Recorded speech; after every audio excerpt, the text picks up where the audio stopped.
ನಮಸ್ಕಾರ ವೀಕ್ಷಕರೇ, 11 ವಿಲರ್ಸ್ ಟಿವಿಗೆ ಸ್ವಾಗತ. ನೀವೇನು ನಮ್ಮ ಚಾನಲ್ಗೆ ಸಬ್ಸ್ಕ್ರೈಬ್ ಆಗಿಲ್ಲ ಅನ್ನೋದಾದರೆ ಈ ಕೂಡಲೇ ಸಬ್ಸ್ಕ್ರೈಬ್ ಆಗಿ ಹಾಗೂ ಬೆಲ್ ಬಟನ್ನ ಪ್ರೆಸ್ ಮಾಡಿ. ವೀಕ್ಷಕರೇ, ಇವತ್ತಿನ ಸಂಚಿಕೆಯಲ್ಲಿ ನಾನು ಶನಿ ದಶ ಬಗ್ಗೆ ವಿಡಿಯೋ ಮಾಡ್ತಾ ಇದ್ದೀನಿ. ಈ ಶನಿ ದಶ ಬಗ್ಗೆ ಹೇಳೋದಕ್ಕಿಂತ ಮುಂಚೆ ಒಂದು ಸಣ್ಣದೊಂದು ಇನ್ಸಿಡೆಂಟ್ ಹೇಳ್ಬಿಡ್ತೀನಿ.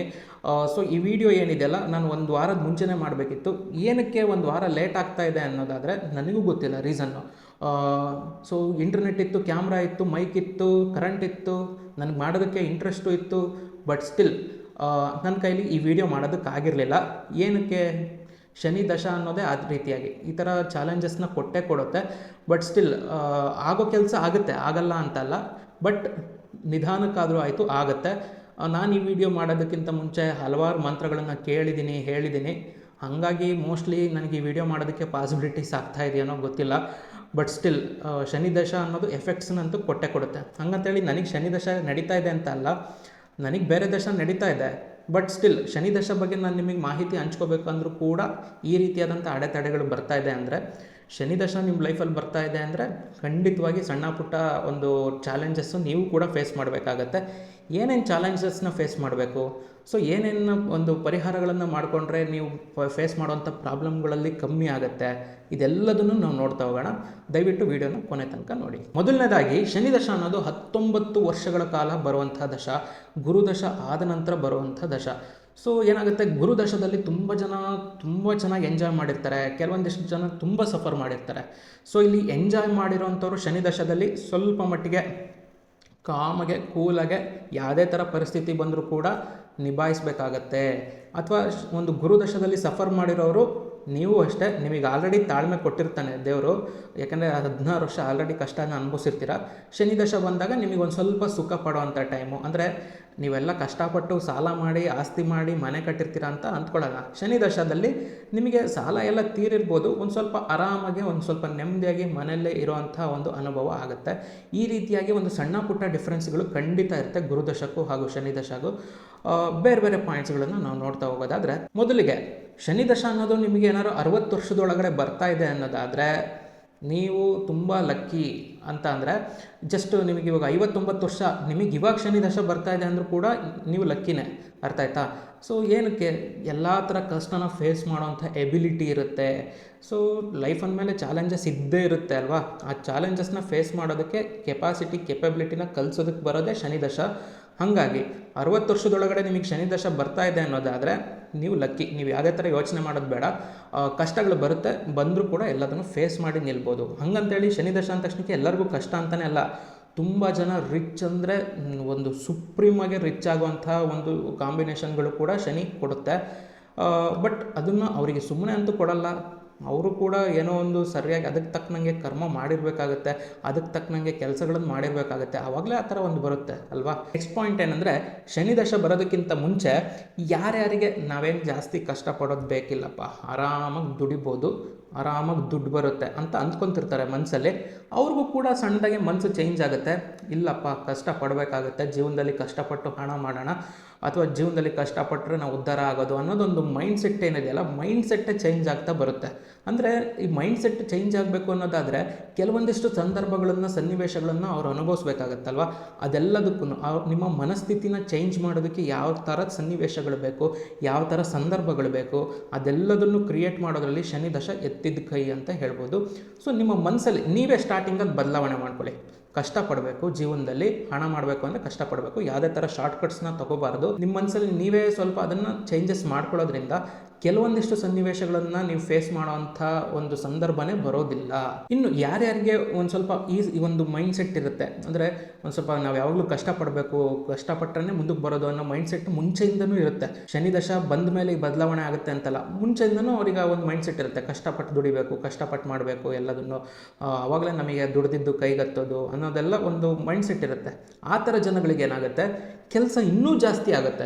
ಯಾರಿಗೋ ಒಂದು 100 ರೂಪಾಯಿ ಕೆಲಸ ಬರ್ತಾ ಇತ್ತು ಅಂದರೆ ಈಗ 150 ರೂಪಾಯಿ ಕೆಲಸ ಬರೋದಕ್ಕೆ ಸ್ಟಾರ್ಟ್ ಆಗುತ್ತೆ. ಸೊ ಈ ರೀತಿಯಾದಂಥ ಚೇಂಜಸ್ಸು ಇಲ್ಲಿ ಕೆಲಸ ಜಾಸ್ತಿ ಆಗೋದ್ರಿಂದ ಅವ್ರಿಗೆ ಸ್ಟ್ರೆಸ್ಸು ಕೂಡ ಜಾಸ್ತಿ ಆಗುತ್ತೆ. ಅಫ್ಕೋರ್ಸ್ ಮನುಷ್ಯ ಮಿಷಿನ್ ಅಲ್ಲ ಅಲ್ವಾ, ಅವನೇನು 24/7 ಆನ್ಲೈನ್ ಕೆಲಸ ಮಾಡೋದಕ್ಕಾಗಲ್ಲ. ಆದರೂ ಕೂಡ ಇಲ್ಲಿ ಕೆಲಸ ಜಾಸ್ತಿ ಬರೋದ್ರಿಂದ ಸ್ವಲ್ಪ ಸ್ಟ್ರೆಸ್ ಆಗುತ್ತಾರೆ. ಯಾರು ಎಷ್ಟೇ ಚೆನ್ನಾಗಿ ಕೆಲಸ ಮಾಡಿದ್ರು ಬೆಳಗಿಂದ ಸಾಯಂಕಾಲ ತನಕ ಆಫೀಸಲ್ಲಿ ಅಲ್ಲಾಡ್ದಲ್ಲೇ ಕುತ್ಕೊಂಡು ಕೆಲಸ ಮಾಡ್ತಾರೆ ಅಂದರೂ ಕೂಡ ಶನಿ ದಶ ಬಂದಾಗ ಇನ್ನೂ ವರ್ಕ್ ಪ್ರೆಷರ್ ಜಾಸ್ತಿ ಆಗುತ್ತೆ.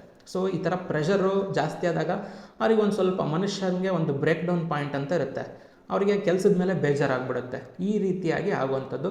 ಅದಕ್ಕೆ ಕೆಲಸನ ಜಸ್ಟ್ ನಾವು ಬದುಕೋದಕ್ಕೆ ಏನು ಒಂದು ಹಣ ಬೇಕಾಗತ್ತೆ, ಏನನ್ನು ದುಡಿಬೇಕಾಗತ್ತೆ ಅಷ್ಟಕ್ಕೋಸ್ಕರ ಮಾಡ್ತಾ ಬನ್ನಿ. ಶನಿ ದಶದಲ್ಲಿ ಇದು ಒಳ್ಳೆ ಬ್ಯಾಲೆನ್ಸನ್ನು ತರುತ್ತೆ. ಅಂದರೆ ದುಡ್ಡು ಮಾಡಬೇಕು ಅನ್ನೋದಕ್ಕೆ ಕೆಲಸ ಮಾಡೋದಕ್ಕೆ ಹೋಗಬೇಡಿ. ಶನಿ ದಶದಲ್ಲಿ ಬದುಕಬೇಕು ಜೀವನದಲ್ಲಿ. ಸೊ ಜೀವನನ ನಾವು ಲೀಡ್ ಮಾಡಬೇಕು ಅನ್ನೋ ಉದ್ದೇಶ ಇಟ್ಕೊಂಡು ಮಾತ್ರ ಕೆಲಸ ಮಾಡಿ. ಆವಾಗ ನಿಮಗೆ ಒಂದು ಶನಿ ದಶ ಅನ್ನೋದು ಬ್ಯಾಲೆನ್ಸ್ನ ಕೊಡುತ್ತೆ. ಶನಿ ದಶದಲ್ಲಿ ಕೆಲಸ ಮಾಡಲ್ಲ ಅನ್ನೋದು ತಪ್ಪು, ಜಾಸ್ತಿ ಕೆಲಸ ಮಾಡ್ತೀನಿ ಅನ್ನೋದು ತಪ್ಪು. ನಮಗೆ ಜಸ್ಟ್ ನಾನು ಜೀವನ ಮಾಡಬೇಕಪ್ಪ, ನಾನು ದುಡಿಬೇಕಪ್ಪ, ಅದಕ್ಕೆ ನಾನು ಕೆಲಸ ಮಾಡಬೇಕು ಅನ್ನೋದಿದೆಯಲ್ಲ, ಇದು ಶನಿ ದಶಕ್ಕೆ ಹೇಳಿ ಮಾಡಿಸಿದಂಥ ಮಾತು. ಈ ರೀತಿ ಮಾಡೋದ್ರಿಂದಾನೇ ನಿಮಗೆ ಶನಿ ದಶ ಬ್ಯಾಲೆನ್ಸ್ ಆಗೋದು. ಇನ್ ಕೇಸ್ ಏನಾದರೂ ನಿಮಗೆ ಶನಿ 3, 6, 10, 11ನೇ ಮನೆಗಳಲ್ಲಿದ್ದರೆ ನೀವು ಚಿಂತೆ ಮಾಡುವಂಥದ್ದೇ ಬೇಕಾಗಿಲ್ಲ. ಶನಿ ದಶ ಟೈಮಲ್ಲಿ ಹಣ ಅನ್ನೋದು ಹುಡುಕೊಂಡು ಬರುತ್ತೆ, ಅರ್ಥ ಆಯ್ತಾ? ಸೊ 3ನೇ ಮನೇಲಿ ಏನಾದರೂ ಶನಿ ಇತ್ತು ಅಂದರೆ ನೀವು ಸ್ಪೆಷಲ್ಲಾಗಿ ಮಾರ್ಕೆಟಿಂಗ್ ಮೇಲೆ ಕಾನ್ಸಂಟ್ರೇಷನ್ ಮಾಡಬೇಕಾಗತ್ತೆ. ಯಾವುದಾದ್ರೂ ಕಂಪ್ನಿಯಲ್ಲಿ ಒಂದು ಡೀಲರ್ಶಿಪ್ಗಳು ತಗೊಳ್ಳಿ, ಮಾರ್ಕೆಟಿಂಗ್ ಮಾಡಿ, ಅಥವಾ ಒಂದು ರಿಟೇಲ್ ಬಿಸ್ನೆಸ್ ಅಂಗಡಿ ಹಾಕಿ ಅಲ್ಲಿ ಒಂದು ವ್ಯಾಪಾರ ಮಾಡಿ.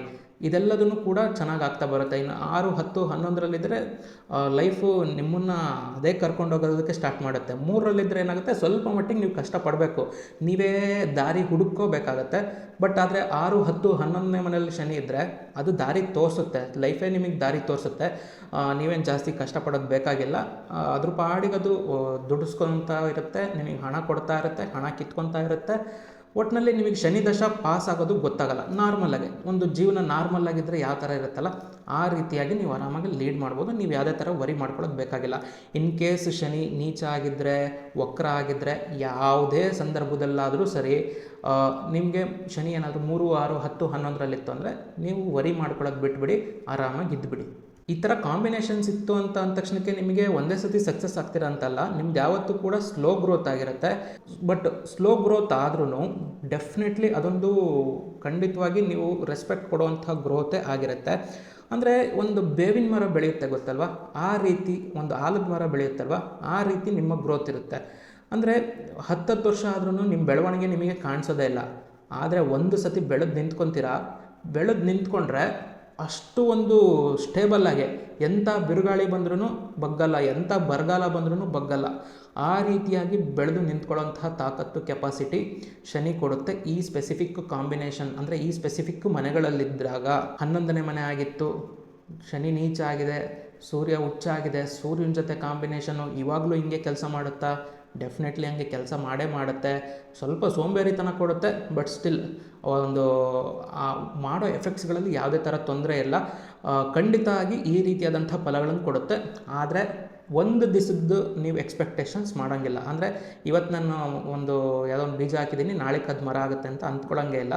Slow growth. ನಿಮಗೆ ಶನಿ ದಶ ಇಲ್ಲ ಅಂತ ಅಂದರೂ ಕೂಡ 3, 6, 10, 11ರಲ್ಲಿ ಏನಾದರೂ ಶನಿ ಇದ್ದರೆ ಸ್ಲೋ ಗ್ರೋತು ನಿಮ್ಮ ಜೀವನ ಪೂರ್ತಿ. ಶನಿ ದಶ ಇಲ್ಲ ಅಂದರೂ ಪರವಾಗಿಲ್ಲ, ಯಾವುದೇ ದಶಗಳಲ್ಲಿರಲಿ ನೀವು ಶನಿ ಅಂಥ ಪೊಸಿಷನಲ್ಲಿತ್ತು ಅನ್ನೋದಾದರೆ ನೀವು ಸ್ಲೋ ಗ್ರೋತ್ ಅಷ್ಟೇ. ಅದನ್ನು ಮಾತ್ರ ನಾವು ಹೇಳ್ಬೋದು. ಎಲ್ಲರೂ ಒಂದು 20 ವರ್ಷಕ್ಕೆ ಸೆಟ್ಲಾದರೆ ನೀವೊಂದು 40 ವರ್ಷಕ್ಕೆ ಸೆಟ್ಲ್ ಆಗ್ತೀರಾ. ಸೆಟ್ಲ್ ಆದಾಗ ದೊಡ್ಡ ಥರ ಸೆಟ್ಲ್ ಆಗ್ತೀರಾ. ಅಂದರೆ ತುಂಬ ಚೆನ್ನಾಗಿ ಒಂದು 4 ಜನಕ್ಕೆ ಲೈಫ್ ಕೊಡೋ ಥರ ಸೆಟ್ಲ್ ಆಗ್ತೀರಾ. ಇದನ್ನು ನೆನ್ಪಿಟ್ಕೊಳ್ಳಿ. ಯಾವುದೇ ಕಾರಣಕ್ಕೂ ಹೋಪ್ಸ್ನ ಬಿಡೋದಕ್ಕೆ ಹೋಗಬೇಡಿ. ದಯವಿಟ್ಟು ದುಡೀರಿ, ಚೆನ್ನಾಗೆ ಜೀವನದಲ್ಲಿ ಮುಂದೆ ಬರ್ಬೋದು. ಇನ್ನೂ ಕೆಲವೊಂದು ಸತಿ ಏನಾಗುತ್ತೆ ಅಂದರೆ ಶನಿ ದಶದಲ್ಲಿ, ಇದು ನಾನು ಜನರಲಾಗಿ ಮಾತಾಡ್ತಾ ಇದ್ದೀನಿ, ನಿಮಗೆ ಕೆಲಸ ಮಾಡೋದಕ್ಕೆ ಇಷ್ಟ ಇಲ್ಲ ಅಂದರೂ ಕೂಡ ನಿಮಗೆ ಕೆಲಸ ಮಾಡುವಂಥ ಪರಿಸ್ಥಿತಿ ಬರುತ್ತೆ. ಅಂದರೆ ನಿಮಗೆ ಪರ್ಸ್ನಲಿ ಏನೋ ತುಂಬ ಮೈಕೈ ನೋವು, ತಲೆನೋವು, ಜ್ವರ ಏನಾದರೂ ಇರ್ಬೋದು. ಬಟ್ ಆದರೆ ಮನೆಯಲ್ಲಿ ಪರಿಸ್ಥಿತಿ ಕೆಲಸ ಮಾಡಲೇಬೇಕಾದಂಥ ಪರಿಸ್ಥಿತಿಗೆ ಬರಬೇಕಾಗತ್ತೆ. ಸೊ ಈ ರೀತಿಯಾದಂಥ ಸಂಭವಗಳು, ಈ ರೀತಿಯಾದಂಥ ಚಾನ್ಸಸ್ಗಳು ಬರುತ್ತೆ. ಅಥವಾ ಕೆಲವೊಂದಿಷ್ಟು ಸಂದರ್ಭಗಳಲ್ಲಿ ಏನಾಗುತ್ತೆ ಅಂದರೆ ಆ ಕೆಲಸ ನಿಮ್ಮ ಕೈಲಿ ಬಿಟ್ಟು ಬೇರೆ ಯಾರ ಕೈಲೂ ಆಗಲ್ಲ. ಆ ಥರ ಪರಿಸ್ಥಿತಿಗಳಲ್ಲಿ ಸಿಗಾಕೊಂತೀರ. ಅವತ್ತು ನಿಮ್ಗೆ ಏನೇ ಹುಷಾರಿಲ್ಲ ಅಂತಂದ್ರೂ ನೀವು ಆಫೀಸಿಗೆ ಅಟೆಂಡ್ ಮಾಡಲೇಬೇಕಾಗತ್ತೆ. ಒಂದು ಅರ್ಧ ಗಂಟೆನಾದರೂ ಸರಿ ಆ ಕೆಲಸನ ಮುಗಿಸ್ಕೊಟ್ಟು ಬರಬೇಕಾಗತ್ತೆ. ಈ ರೀತಿಯಾದಂಥ ಪರಿಸ್ಥಿತಿಗಳಲ್ಲಿ ಸಿಗಾಕೊಳ್ಳುವಂಥ ಚಾನ್ಸಸ್ ಇರುತ್ತೆ. ಶನಿ ದಶದಲ್ಲಿ ಯಾವಾಗಲೂ ಕೂಡ ಕೆಲಸನ ಇಷ್ಟಪಟ್ಟು ಮಾಡೋದಕ್ಕೆ ಟ್ರೈ ಮಾಡಿ. ಅಫ್ಕೋರ್ಸ್ ನಿಮಗೆ ಇಷ್ಟ ಇಲ್ಲ ಅಂದರೂ ಕೂಡ ಅದನ್ನು ಮಾಡಲೇಬೇಕಾಗತ್ತೆ. ಎನಿವೇ ಇಷ್ಟ ಇಲ್ಲ ಅಂದ್ರೂ ಮಾಡಬೇಕಾಗತ್ತೆ ಅಂದಾಗ ಸ್ವಲ್ಪ ನಮಗೆ ನಾವೇ ಒಂದು ಸ್ವಲ್ಪ ಸಮಾಧಾನ ಮಾಡಿಕೊಂಡು ಹೆಂಗೋ ಕಷ್ಟ ಆದರೂ ಪರವಾಗಿಲ್ಲ, ಇಷ್ಟಪಟ್ಟು ಮಾಡಿದರೆ ಅಟ್ಲೀಸ್ಟ್ ಈಸಿಯಾಗಾದರೂ ಮುಗಿಯುತ್ತೆ ಕೆಲಸ ಅನ್ನೋದು ನನ್ನ ಅನಿಸಿಕೆ ಅಷ್ಟೇ. ಇನ್ನು ಶನಿ ದಶದಲ್ಲಿ 6th ಸೆನ್ಸ್ ಅನ್ನೋ ಏನಿರುತ್ತಲ್ಲ, ಅದು ಕಂಪ್ಲೀಟಾಗಿ ಒಂಥರ ತುಕ್ಕಿಡ್ದು ರೆಸ್ಟ್ ಹಿಡ್ದು ಹಾಳಾಗೋಗುತ್ತೆ. ಸೊ ಯಾರ್ಯಾರಿಗೆ 8ರಲ್ಲಿ 12ರಲ್ಲಿದೆ ಅದು ಬೇರೆ ಕತೆ. ಬಟ್ ಸ್ಟಿಲ್ ನಾನು ಜನರಲಾಗಿ ಮಾತಾಡೋದಾದರೆ ಶನಿ ದಶದಲ್ಲಿ ನಿಮಗೆ ಸಿಕ್ಸ್ತ್ ಸೆನ್ಸ್ ಅನ್ನೋದು ಕಂಪ್ಲೀಟ್ಲಿ ಸ್ಕ್ರ್ಯಾಪ್. ನಿಮಗೆ ಯಾವುದೇ ಕಾರಣಕ್ಕೂ ಸಿಕ್ಸ್ತ್ ಸೆನ್ಸ್ ಅನ್ನೋದು ವರ್ಕ್ ಆಗಲ್ಲ. ಎಲ್ಲದನ್ನು ನೀವು ಒಂದು ಸ್ವಲ್ಪ ಕಷ್ಟಪಡಬೇಕಾಗತ್ತೆ. ಎಲ್ಲ ವಿಚಾರದಲ್ಲೂ ಕಷ್ಟಪಡಬೇಕು. ಧ್ಯಾನ ಕೂತ್ಕೋಬೇಕಾ, ಕಷ್ಟಪಡಬೇಕು. ಒಂದೇ ಸತಿ ನಿಮ್ಮ ಕೈಲಿ ಕೂತ್ಕೊಳ್ಳೋಕ್ಕಾಗಲ್ಲ. ಯಾವಾಗ ನಿಮಗೆ ಕನ್ಸಿಸ್ಟೆನ್ಸಿ ಇರುತ್ತಲ್ಲ, ಕನ್ಸಿಸ್ಟೆನ್ಸಿ ಇದ್ದಾಗ ಮಾತ್ರ ನಿಮ್ಮ ಧ್ಯಾನ ಕೂತ್ಕೊಳ್ಳೋದಕ್ಕೆ ಸಾಧ್ಯ ಆಗುತ್ತೆ. ಹೀಗೆ ಸಿಕ್ಸ್ತ್ ಸೆನ್ಸ್ ಅನ್ನೋದು ಕಂಪ್ಲೀಟ್ಲಿ ಏನೋ ಅನ್ನಿಸ್ತಾ ಇರುತ್ತೆ ಮನಸ್ಸಲ್ಲಿ ಏನೋ ಆಗುತ್ತೆ ಇವಾಗ ಅಂತ ಅನ್ನಿಸ್ತಾ ಇರುತ್ತೆ. ಅದಂಗೆ ಆಗಲ್ಲ. ಅದು ಬಿಟ್ಟು ಬೇರೆ ಎಲ್ಲದೂ ಆಗುತ್ತೆ. ಸೊ ಈ ರೀತಿ ಸಿಕ್ಸ್ತ್ ಸೆನ್ಸ್ ಅನ್ನೋದು ಕಂಪ್ಲೀಟ್ಲಿ ಸ್ಕ್ರ್ಯಾಪು ಶನಿ ದಶದಲ್ಲಿ. ನೀವು ಅದ್ರ ಬಗ್ಗೆ ಚಿಂತನೆ ಮಾಡೋದಕ್ಕೆ ಹೋಗಬೇಡಿ. ಸಿಕ್ಸ್ತ್ ಸೆನ್ಸ್ ವರ್ಕ್ ಆಗಲ್ಲ. ಇನ್ನೊಂದು ಮೇಜರ್ ಇಂಪಾರ್ಟೆಂಟ್ ಥಿಂಗ್ ಏನಂದರೆ, ಶನಿ ದಶನ ನೀವು ಈಸಿಯಾಗಿ ಪಾಸ್ ಮಾಡಬೇಕು ಅಂದರೆ ಕನ್ಸಿಸ್ಟೆನ್ಸಿ ಇರಬೇಕು. ಅಂದರೆ ಯಾವ ರೀತಿಯಾಗಿ ಒಂದೊಂದೇ ಹನಿ ನೀರು ಬಂಡೆನ ತೂತು ಮಾಡುತ್ತೆ, ಅಂದರೆ ಮೇಲಿಂದ ಒಂದೊಂದೇ ಹನಿ ನೀರು ಬೀಳ್ತಾ ಇದ್ದರೆ ಒಂದು ಕೆಳಗಡೆ ಒಂದು ಬಂಡೆ ಇಟ್ಟರೆ ಅದು ಕೂಡ ತೂತಾಗುತ್ತೆ. ಆದರೆ ಒಂದು ಬಕೆಟ್ ನೀರನ್ನು ನೀವು ಒಂದು ಬಂಡೆ ಮೇಲೆ ನೀವು ಒಂದು 10 ನಿಮಿಷ ಸುರಿದ್ರೆ ತೂತ ಆಗುತ್ತಾ? ಇಲ್ಲ. ಆದರೆ ಒಂದೊಂದೇ ಹನಿ ನೀರು ನಿಮಗೆ ವರ್ಷಾನುಗಟ್ಟಲೆ 50 ವರ್ಷ 100 ವರ್ಷ ಬಿದ್ದಾಗ ಆ ಬಂಡೆ ತೂತ ಆಗುತ್ತೆ. ಸೊ ಈ ರೀತಿಯಾಗಿ ಶನಿ ದಶದಲ್ಲಿ ನಿಮಗೆ ಕನ್ಸಿಸ್ಟೆನ್ಸಿ ಇರಬೇಕು. ನೀವು ಎಷ್ಟು ಭಾಳ ಕೆಲಸ ಮಾಡ್ತೀರಾ ಅನ್ನೋದಲ್ಲ, ಎಷ್ಟು ದಿನ ನೀವು ಲಾಂಗಾಗಿ ಕೆಲಸ ಮಾಡ್ತೀರಾ ಅನ್ನೋದು. ನೀವು ಒಂದಿನ ಕೆಲಸ ಮಾಡಿ 1 ಲಕ್ಷ ದುಡ್ಕೊಂಡ್ರೆ ಶನಿ ದಶದಲ್ಲಿ ಅದು ಉಳಿಸ್ಕೊಳ್ಳೋಕ್ಕಾಗಲ್ಲ. ಆದರೆ ದಿನಾಲೂ ನೀವು ದುಡ್ದು ಒಂದೊಂದು ಸಾವಿರ ದುಡಿತಾ 100 ದಿನ ಮಾಡಿ 1 ಲಕ್ಷ ಉಳಿಸ್ಕೊಂಡ್ರೆ ಆ 1 ಲಕ್ಷ ಉಳಿಯುತ್ತೆ. ಈ ಒಂದು ಸಣ್ಣ ಡಿಫ್ರೆನ್ಸ್ನ ಅರ್ಥ ಮಾಡ್ಕೊಳ್ಳಿ. ಶನಿ ದಶನ ನಿಮಗೆ ಎದುರಿಸೋಕ್ಕಿರೋದು ಒಂದೇ ಒಂದು ಅಸ್ತ್ರ, ಕನ್ಸಿಸ್ಟೆನ್ಸಿ. ಯಾವಾಗ ನೀವು ಕನ್ಸಿಸ್ಟೆಂಟಾಗೆ ಕೆಲಸ ಮಾಡ್ತಾ ಇರ್ತೀರಾ, ಅಥವಾ ಕನ್ಸಿಸ್ಟೆಂಟಾಗೆ ಒಂದು ವಿಚಾರದ ಮೇಲೆ ನೀವು ವರ್ಕ್ ಮಾಡ್ತಾ ಇರ್ತೀರಾ, ಧ್ಯಾನ ಆಗಿರ್ಬೋದು, ಯೋಗ ಆಗಿರ್ಬೋದು, ಒಂದು ಹಣ ಮಾಡೋದಾಗಿರ್ಬೋದು, ಅಥವಾ ಒಂದು ಯಾವುದೇ ರೀತಿಯಾದಂಥ ಕೆಲಸಗಳಾದರೂ ಪರವಾಗಿಲ್ಲ, ಶನಿ ದಶನ ಎದುರಿಸೋದಕ್ಕೆ ನಿಮಗಿರೋ ಒಂದೇ ಒಂದು ಅಸ್ತ್ರ ಕನ್ಸಿಸ್ಟೆನ್ಸಿ ಅಷ್ಟೇ. ನೆಕ್ಸ್ಟು ನಾವು ಹೌಸ್ ಆಫ್ ಕಂಫರ್ಟ್ 5ನೇ ಮನೆ ಅಂತ ಅಂತೀವಿ. ಸೊ 5ನೇ ಮನೆಯಲ್ಲಿ ಏನಾದರೂ ಶನಿ ಇತ್ತು ಅನ್ನೋದಾದರೆ ನಿಮಗೆ ಒಂದು ಪ್ರೀತಿ ವಿಚಾರಗಳಲ್ಲಿ, ಆರೋಗ್ಯದ ವಿಚಾರಗಳಲ್ಲಿ ಯಾವುದೇ ಥರ ತೊಂದರೆ ಆಗೋದಿಲ್ಲ.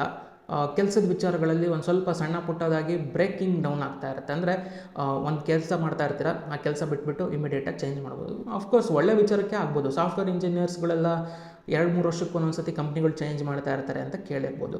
ಸೊ ಇಲ್ಲೂ ಕೂಡ ಅದೇ ಒಂದು ಕಾಂಬಿನೇಷನ್ ಬರುತ್ತೆ. ಇಲ್ಲಿ ಒಟ್ಟಿನಲ್ಲಿ ಒಂದೇ ಕೆಲಸನ ಲಾಂಗ್ ಟರ್ಮಲ್ಲಿ ಮಾಡೋದಕ್ಕೆ ಆಗಲ್ಲ. ಬಟ್ ಸ್ಟಿಲ್ ಅದರಿಂದ ಪ್ರಾಬ್ಲಮ್ ಆಗುತ್ತೆ ಅನ್ನೋ ಥರ ಏನೂ ಇಲ್ಲ. ಇದು ಒಳ್ಳೆ ವಿಚಾರಕ್ಕೋಸ್ಕರನಾದರೂ ಆಗಿರ್ಬೋದು ನೀವು ಕೆಲಸ ಚೇಂಜ್ ಮಾಡೋ ಅಂಥದ್ದು.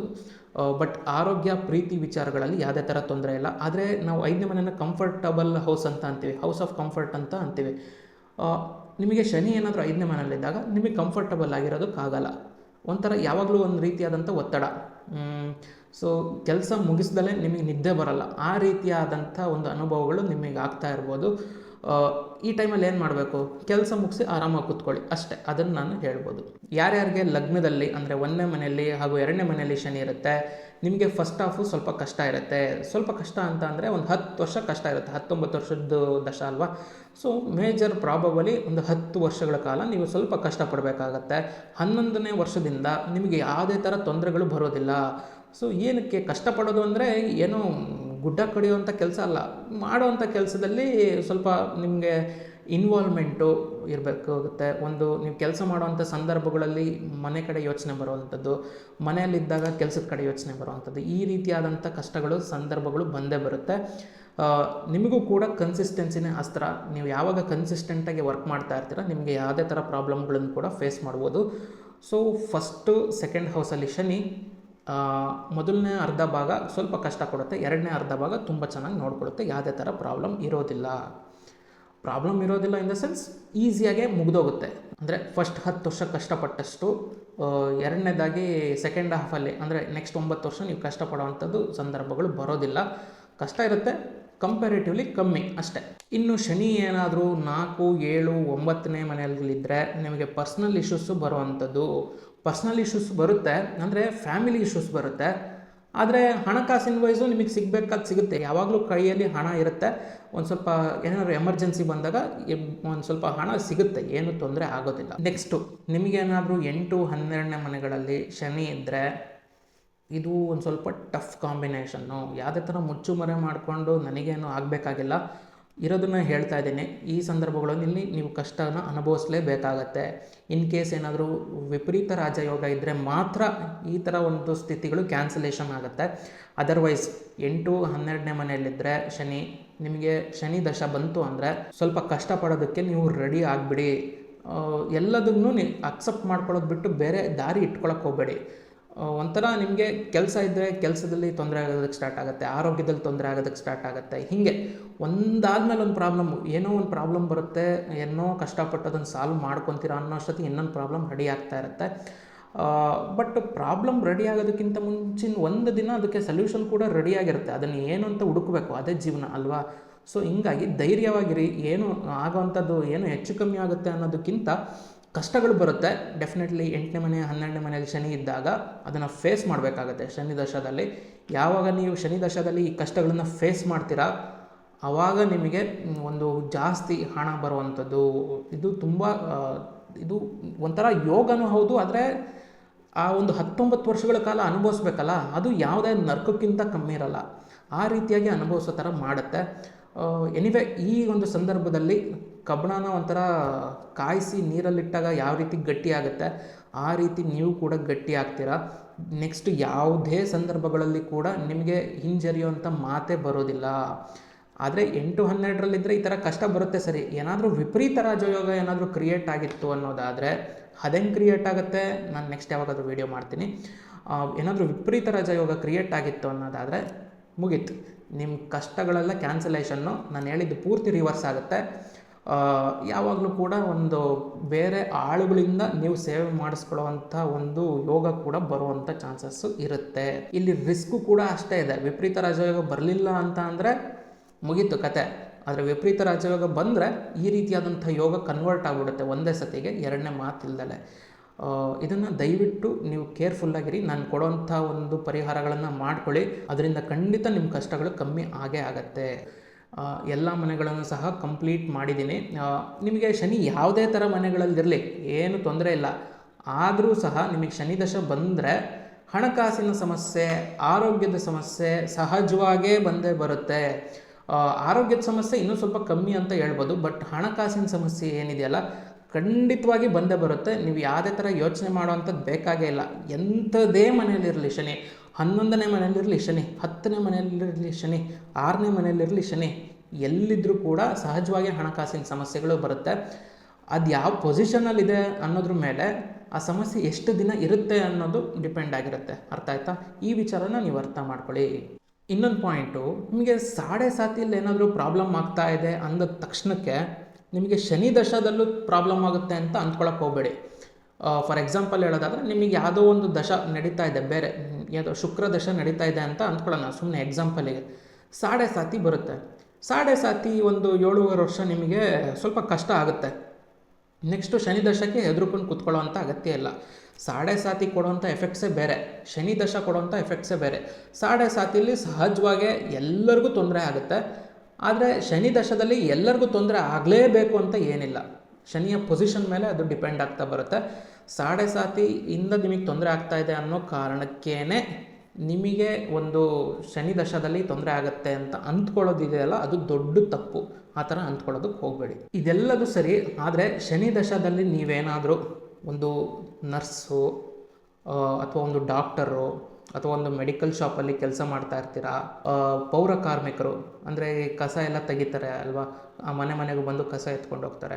ಸೊ ಈ ರೀತಿಯಾದಂಥ ಪೌರ ಕಾರ್ಮಿಕರಾಗಿರ್ಬೋದು, ಒಟ್ಟಿನಲ್ಲಿ ಸಮಾಜದಲ್ಲಿ ಒಂದು ಕಷ್ಟಪಟ್ಟು ದುಡಿಯುವಂಥ ವರ್ಗ ಏನಿದೆಯಲ್ಲ, ನೀವೇನಾದರೂ ಈ ವರ್ಗಕ್ಕೆ ಸೇರಿದರೆ ನಿಮಗೆ ಜೀವನ ಸಹಜವಾಗಿ ನಾರ್ಮಲ್ಲಾಗಿರುತ್ತೆ. ನಿಮಗೆ ತೊಂದರೆಗಳು ತೀರಾ ಕಮ್ಮಿ ಬರುತ್ತೆ. ಎಕ್ಸ್ಪೆಷಲಿ ನೀವೇನಾದರೂ ನರ್ಸ್ ಅಥವಾ ಕಾಂಪೌಂಡರ್ ಆಗಿದ್ದರೆ, ಡಾಕ್ಟರ್ ಆಗಿದ್ರೂ ಅಲ್ಲ, ನರ್ಸ್ ಅಥವಾ ಕಾಂಪೌಂಡರ್ ಆಗಿದ್ದರೆ, ಹಾಸ್ಪಿಟಲ್ಗಳಲ್ಲಿ ಪೇಷಂಟ್ಗಳ ಸೇವೆ ಮಾಡೋರಾಗಿದ್ದರೆ, ವೃದ್ಧಾಶ್ರಮಗಳನ್ನು ನಡೆಸೋರಾಗಿದ್ದರೆ, ನಿಮಗೆ ತೊಂದರೆಗಳು ಶನಿ ದಶದಲ್ಲಿ ಬರೋದಕ್ಕೆ ಸಾಧ್ಯನೇ ಇಲ್ಲ. ಯಾಕೆಂದರೆ ನೀವು ಅದೊಂದು ಶನಿಯ ಒಂದು ಸ್ಪೆಸಿಫಿಕ್ ರಿಸರ್ವೇಷನ್ ಇದೆ ಅಲ್ಲಿ, ಅರ್ಥ ಆಯ್ತಾ? ಸೊ ನೀವು ಯಾವಾಗ ವಯಸ್ಸಾದವ್ರಿಗೆ ಸೇವೆ ಮಾಡ್ತೀರಾ, ರೋಗಿಗಳಿಗೆ ಸೇವೆ ಮಾಡ್ತೀರಾ, ಸೇವೆ ಮಾಡೋದು ಇನ್ ದ ಸೆನ್ಸ್ ನೀವೇನು ಸ್ಟೆಚಸ್ಕೋಪ್ ಇಟ್ಬಿಟ್ಟು ಡಾಕ್ಟರು ಸೇವೆ ಅಂತ ಹೇಳೋದಕ್ಕಾಗಲ್ಲ ಅಲ್ಲಿ ಕಂಪ್ಲೀಟಾಗಿ. ಹೌದು, ಅವ್ರು ಮಾಡೋದು ಎಲ್ಲದಕ್ಕಿಂತ ಮೀರಿದ ಒಂದು ಸರ್ವಿಸ್ ಅಂತ ಹೇಳ್ಬೋದು. ಆದರೆ ನರ್ಸ್ಗಳು, ಕಾಂಪೌಂಡ್ರುಗಳು ಅಥವಾ ಅಲ್ಲಿರೋಂಥ ಮೇಯ್ಡ್ಗಳು ಏನು ಬರ್ತಾರಲ್ವ, ಅವರು ಎಲ್ಲದಕ್ಕಿಂತ ಸ್ವಲ್ಪ ಜಾಸ್ತಿ ಕಷ್ಟಪಡ್ತಾರೆ. ಅಂದರೆ ಆ ಪೇಷಂಟ್ ಏನಾದ್ರು ವಾಂತಿ ಮಾಡಿಕೊಂಡ್ರೆ ಅಥವಾ ಒಂದು ಒಂದು ನೇಚರ್ ಕಾಲ್ ಏನಾದರೂ ಒಂದು ಆ ಥರ ಆದಾಗಲೂ ಕೂಡ ಅವರು ಒಂದು ಸ್ವಲ್ಪ ಅಲ್ಲಿ ಅವ್ರ ಇನ್ವಾಲ್ವ್ಮೆಂಟ್ ಅಲ್ಲಿರಲೇಬೇಕಾಗತ್ತೆ. ಸೊ ಅವ್ರು ಅದನ್ನು ಕ್ಲೀನ್ ಮಾಡಬೇಕಾಗತ್ತೆ. ಅವರು ಬೈಕೊಂಡು ಮಾಡ್ತಾರೋ ಬೈಕೊಳ್ದಲ್ಲೇ ಮಾಡ್ತಾರೋ, ಬಟ್ ಆ ಕೆಲಸ ಅವ್ರು ಮಾಡ್ತಾ ಇದ್ದಾರೆ ಅಂದಮೇಲೆ ಅವರಿಗನ್ನು ಅವ್ರು ರೆಸ್ಪೆಕ್ಟ್ ಕೊಡಲೇಬೇಕಾಗತ್ತೆ. ಎಕ್ಸ್ಪೆಷಲಿ ನೀವೇನಾದ್ರು ನರ್ಸಿಂಗ್ ಕೆಲಸ ಮಾಡ್ತಾ ಇದ್ದೀರಾ ಅನ್ನೋದಾದರೆ ಶನಿ ದಶ ನಿಮಗೊಂಥರ ಹ್ಯಾಕ್ ಇದ್ದಂಗೆ. ಅಂದರೆ ಈ ಗೇಮ್ಗಳಲ್ಲಿ ಚೀಟ್ ಕೋಡ್ ಅಂತೀವಲ್ಲ ಹಾಗೆ. ಸೊ ನರ್ಸ್ ಆಗೋದ್ರಿಂದ, ಕಾಂಪೌಂಡ್ರ್ ಆಗೋದ್ರಿಂದ ಶನಿ ದಶ ನಿಮಗೆ ಝೀರೋ ಚಾನ್ಸಸ್ ಆಗಿ ನೀವು ಕಷ್ಟಪಡುವಂಥದ್ದು. ಸಹಜವಾಗೇ ನಿಮ್ಮ ವರ್ಕಿಂದ ನೀವು ಆ ಒಂದು ಶಕ್ತಿನ ಗಳಿಸ್ಕೊಂಡಿರ್ತೀರ, ನಿಮಗೆ ಶನಿ ದಶ ಈಸಿಯಾಗಿ ಪಾಸ್ ಆಗುತ್ತೆ. ಇನ್ನು ಶನಿ ದಶದಲ್ಲಿ ಆಗದೇ ಇರೋವಂಥ ಕೆಲಸ ಅಂತ ಯಾವುದೂ ಇಲ್ಲ, ಅರ್ಥ ಆಯ್ತಾ? ನೀವು ಯಾವುದೇ ಥರ ಕೆಲಸಗಳನ್ನಾದರೂ ಸಾಧಿಸ್ಬೋದು, ಮಾಡ್ಬೋದು. ಸೊ ನಿಮಗೆ ಶನಿ 8-12ರಲ್ಲಿತ್ತು ಅಂದರೂ ಕೂಡ ನೀವು ಯಾವುದೇ ಥರ ರೀತಿಯಾದಂಥ ಕೆಲಸಗಳನ್ನು ಸಾಧನೆ ಮಾಡ್ಬೋದು. ಆದರೆ ನೀವೊಂದು 10 ಕಡೆ ಟ್ರೈ ಮಾಡೋ ಜಾಗದಲ್ಲಿ 100 ಕಡೆ ಟ್ರೈ ಮಾಡಬೇಕಾಗತ್ತೆ. ಒಟ್ಟಿನಲ್ಲಿ ಆ ಕೆಲಸ ಆಗುತ್ತೆ, ಬಿಡ್ದಲೇ ಕನ್ಸಿಸ್ಟೆಂಟಾಗಿ ಮಾಡಬೇಕಾಗತ್ತೆ. ಶನಿ ದಶ ಎದುರಿಸೋದಕ್ಕೆ ನಿಮಗಿರೋ ಮೊದಲನೇ ಪ್ರಬಲವಾದ ಅಸ್ತ್ರ ಒಂದು ಕನ್ಸಿಸ್ಟೆನ್ಸಿ. ನೀವು ಮೊದಲನೇ ಪರಿಹಾರ ಅಂತ ನೋಡೋದಕ್ಕೆ ಹೋದರೆ ನೀವು ಸಣ್ಣ ಪುಟ್ಟ ಪ್ರಾಬ್ಲಮ್ಗಳಿಗೆ ಹೆದರ್ಕೊಳ್ಳೇಬೇಡಿ, ಅರ್ಥ ಆಯ್ತಾ? ಸೊ ಒಂದು ಸ್ವಲ್ಪ ಆ್ಯಟಿಟ್ಯೂಡ್ ಇಟ್ಕೊಳ್ಳಿ, ತೊಂದರೆ ಇಲ್ಲ. ಕಷ್ಟ ಅಂತ ಬಂದರೆ ಏನಾಗುತ್ತೆ ನೋಡೋಣ ಅನ್ನೋದೊಂದು ಸಣ್ಣದೊಂದು ಧೈರ್ಯ ಇರಲಿ. ಯಾವುದೇ ಕಾರಣಕ್ಕೆ ಹೆದರ್ಕೋಬೇಡಿ. ಸಣ್ಣ ಪುಟ್ಟ ಸಮಸ್ಯೆಗಳಿಗೆ ನೋಡ್ಕೋಬೋದು, ಎಲ್ಲ ಸಮಸ್ಯೆಗಳನ್ನು ಫೇಸ್ ಮಾಡ್ಬೋದು, ಎಲ್ಲದಕ್ಕೂ ದಾರಿ ಸಿಗುತ್ತೆ. ಗೊತ್ತಿರೋರ ಹತ್ರ ಅಥವಾ ಅನುಭವ ಇರೋರ ಹತ್ರ ಕೇಳಿ ನೋಡಿ, ನಿಮಗೆ ಖಂಡಿತ ಯಾವುದೇ ಸಮಸ್ಯೆಗಳಿಗೆ ಪರಿಹಾರ ಇಲ್ದಲೇ ಇರೋದಿಲ್ಲ. ನೆಕ್ಸ್ಟು, ನೀವು ಎಂಥದೇ ಪರಿಸ್ಥಿತಿಲಿರಲಿ ದಯವಿಟ್ಟು ಸಡನ್ ರಿಯಾಕ್ಷನ್ಗಳನ್ನ ಕೊಡೋದಕ್ಕೆ ಹೋಗಬೇಡಿ. ದಯವಿಟ್ಟು ಸ್ವಲ್ಪ ವೆಯ್ಟ್ ಮಾಡಿ. ಸಡನ್ನಾಗಿ ಏನೇನೋ ರಿಯಾಕ್ಟ್ ಮಾಡೋದಕ್ಕೆ ಹೋಗಬೇಡಿ. ಯಾರೋ ಏನಾದರೂ ಅಂತಾರೆ ಸಡನ್ನಾಗಿ ರಿಯಾಕ್ಟ್ ಮಾಡೋದು, ನಿಮ್ಮ ಬಾಸ್ ಏನೋ ಅಂತಾರೆ ಸಡನ್ನಾಗಿ ರಿಯಾಕ್ಟ್ ಮಾಡಿ ರಿಸೈನ್ ಲೆಟ್ರ್ ಬರೆದು ಮಗಕ್ಕೆ ಬರ್ಬೋದು. ಆ ರೀತಿ ಬರ್ಬೋದು, ಬರೋದಕ್ಕೇನೂ ಆಗಲ್ಲ, ಬಟ್ ನಿಮಗೆ ನೆಕ್ಸ್ಟು ಜಾಬ್ ಸಿಗುವಂಥ ಆಪರ್ಚುನಿಟಿ ತುಂಬ ಕಮ್ಮಿ ಆಗುತ್ತೆ. ಸೊ ಹಂಗಾಗಿ ಸಡನ್ ರಿಯಾಕ್ಷನ್ಗಳಂತ ಏನಿದೆಯಲ್ಲ ಅದನ್ನು ಮಾಡೋದಕ್ಕೆ ಹೋಗಬೇಡಿ. ದಯವಿಟ್ಟು ಸ್ವಲ್ಪ ತಾಳ್ಮೆ ಇರಲಿ. ಶನಿ ದಶ ಬರೋದೇ ನಿಮಗೆ ತಾಳ್ಮೆ ಕಲಿಸೋದಕ್ಕೆ ಅಂತ ಅಂದ್ಕೊಳ್ಳಿ. ನೆಕ್ಸ್ಟು, ಯಾರ್ಯಾರಿಗೆ ಸ್ವಲ್ಪ ಕೆಲಸ ಕಷ್ಟ ಅಂತ ಅನಿಸಿ ಬಿಡಬೇಕು ಅಂತ ಅಂದ್ಕೊತೀರಾ, ದಯವಿಟ್ಟು ಆ ನಿರ್ಧಾರನ ವಾಪಸ್ ತೊಗೊಳ್ಳಿ. ಶನಿ ದಶದಲ್ಲಿ ನಿಮಗೇನಾದರೂ ಕೆಲಸ ಕಷ್ಟ ಅಂತ ಬಿಡ್ತಾ ಇದ್ದೀರಾ ಅಂದರೆ ಅದು ನೀವು ಮಾಡೋವಂಥ ಸರಿಯಾದ ಮೂವ್ ಅಲ್ವೇ ಅಲ್ಲ. ಇನ್ನೂ ಬೇಕಾದ್ರೆ ನಾನು ತುಂಬ ಅಂದರೆ ರಿಟೈರ್ಮೆಂಟ್ ಆಗಿದೆ, ನಾನು ಅಂದರೆ ವಯಸ್ಸಾಗಿದೆ, ಕೆಲಸ ಬಿಡ್ತೀನಿ, ಓಕೆ ಫೇರ್. ನಾನು ಹಣಕಾಸಿನ ವಿಚಾರದಲ್ಲಿ ಸೆಟಲ್ ಆಗಿದ್ದೀನಿ, ನಾನು ಕೆಲಸ ಬಿಡ್ತೀನಿ, ನಾನು ನೋ ಪ್ರಾಬ್ಲಮ್, ಓಕೆ ಫೇರ್. ಆದರೆ ನನಗೆ ಕೆಲಸ ಕಷ್ಟ ಆಗ್ತಾಯಿದೆ, ನಾನು ಕೆಲಸ ಬಿಡ್ತೀನಿ ಅನ್ನೋದು ರೀಸನ್ ಅಲ್ವೇ ಅಲ್ಲ. ಯಾವುದೇ ಕಾರಣಕ್ಕೂ ಕಷ್ಟ ಅನ್ನೋ ರೀಸನ್ ಕೊಟ್ಬಿಟ್ಟು ಕೆಲಸನ ಬಿಡೋದಕ್ಕೆ ಹೋಗಬೇಡಿ. ಇದು ಪರ್ಸ್ನಲಿ ನಿಮಗೆ ಒಂದು ತುಂಬ ಡ್ಯಾಮೇಜ್ ಮಾಡೋವಂಥ ವಿಷಯ. ಹಾಗಾಗಿ ಈ ಒಂದು ವಿಷಯನ ಯಾವಾಗಲೂ ಕೂಡ ಮಾಡೋದಕ್ಕೆ ಹೋಗಬೇಡಿ. ನೆಕ್ಸ್ಟು, ಶನಿ ದಶ ಟೈಮಲ್ಲಿ ಪ್ರತಿ ಶನಿವಾರ ದಯವಿಟ್ಟು ನೀವು ಯಾವುದಾದ್ರೂ ಒಂದು ಅರಳಿ ಮರನ ಹುಡುಕೊಂಡೋಗಿ 1 ಲೀಟ್ರ್ ನೀರು ತೊಗೊಂಡೋಗಿ ಅರಳಿ ಮರದ ಬುಡಕ್ಕೆ ಹಾಕಿ, ಅರ್ಥ ಆಯ್ತಾ? ಯಾವಾಗ ಹಾಕಬೇಕು? ಮಧ್ಯಾಹ್ನ ಸೂರ್ಯ ನೆತ್ತಿ ಮೇಲೆ ಇರಬೇಕು. ಅಂಥ ಟೈಮಲ್ಲಿ ಅರಳಿ ಮರಕ್ಕೆ ನೀವು ನೀರು ಹಾಕೋದ್ರಿಂದ ಶನಿ ದಶ ಎಫೆಕ್ಟ್ಸು ಕಮ್ಮಿ ಆಗುತ್ತೆ. ಜೊತೆಗೆ ಶನಿವಾರ ಸಾಯಂಕಾಲ ಆಂಜನೇಯನ ದೇವಸ್ಥಾನಕ್ಕೆ ನೀವು ವಿಸಿಟ್ ಮಾಡಬೇಕಾಗತ್ತೆ. ವಿಸಿಟ್ ಮಾಡಿ ಒಂದು 20 ನಿಮಿಷ ಆರಾಮಾಗಿ ಕೂತ್ಕೊಳ್ಳಿ, ಅರ್ಥ ಆಯ್ತಾ? ಸಾಧ್ಯ ಆದರೆ ಹನುಮಾನ್ ಚಾಲೀಸನ ಹೇಳ್ಕೊತ ಬನ್ನಿ ಡೈಲಿ. ಸೊ ಇದು ಕೂಡ ನಿಮಗೆ ತುಂಬ ಫೆಂಟಾಸ್ಟಿಕ್ಕಾಗಿ ವರ್ಕ್ ಆಗುತ್ತೆ. ಸ್ವಲ್ಪ ವರ್ಕ್ ಆಗುತ್ತೆ ಅಂತ ಅಲ್ಲ, ತುಂಬ ಚೆನ್ನಾಗಿ ವರ್ಕ್ ಆಗುತ್ತೆ, ಅರ್ಥ ಆಯ್ತಾ? ಇನ್ನೊಂದು ನನ್ನ ಕಡೆಯಿಂದ ಲಾಸ್ಟ್ ಅಡ್ವೈಸ್ ಅಂದರೆ, ಶನಿ ದಶದಲ್ಲಿ ನಿಮ್ಮ ಜೀವನದಲ್ಲಿ ಏನೂ ಆಗ್ತಾ ಇಲ್ಲ ಅಂದರೂ ತೊಂದರೆ ಇಲ್ಲ, ಜೀವನ ನಡೀತಾ ಇದ್ದರೆ ಸಾಕು, ಅರ್ಥ ಆಯ್ತಾ? ಏನು ಆಗ್ತಾ ಇಲ್ಲ ತೊಂದರೆ ಇಲ್ಲ. ನೆಕ್ಸ್ಟ್ ಬುಧ ದಶ ಬರುತ್ತೆ, ನೀವೇನು ಬೇಕಾದರೂ ಸಾಧನೆ ಮಾಡ್ಕೋಬೋದು. ಅಂಥ ಒಂದು ಆಪರ್ಚುನಿಟೀಸ್ನ ಬುಧ ದಶ ಕೊಡುತ್ತೆ, ಅರ್ಥ ಆಯ್ತಾ? ಸೊ ಬುಧ ದಶ ಬಗ್ಗೆ ನಾನು ಮುಂದಿನ ವೀಡಿಯೋದಲ್ಲಿ ಹೇಳ್ತೀನಿ. ಅಲ್ಲಿವರೆಗೂ ನೀವು ನಮ್ಮ ಚಾನಲ್ಗೆ ಸಬ್ಸ್ಕ್ರೈಬ್ ಆಗಿಲ್ಲ ಅನ್ನೋದಾದರೆ ಈ ಕೂಡಲೇ ಸಬ್ಸ್ಕ್ರೈಬ್ ಆಗಿ ಹಾಗೂ ಬೆಲ್ ಬಟನ್ನ ಪ್ರೆಸ್ ಮಾಡಿ. ನಮಸ್ಕಾರ, ಧನ್ಯವಾದ.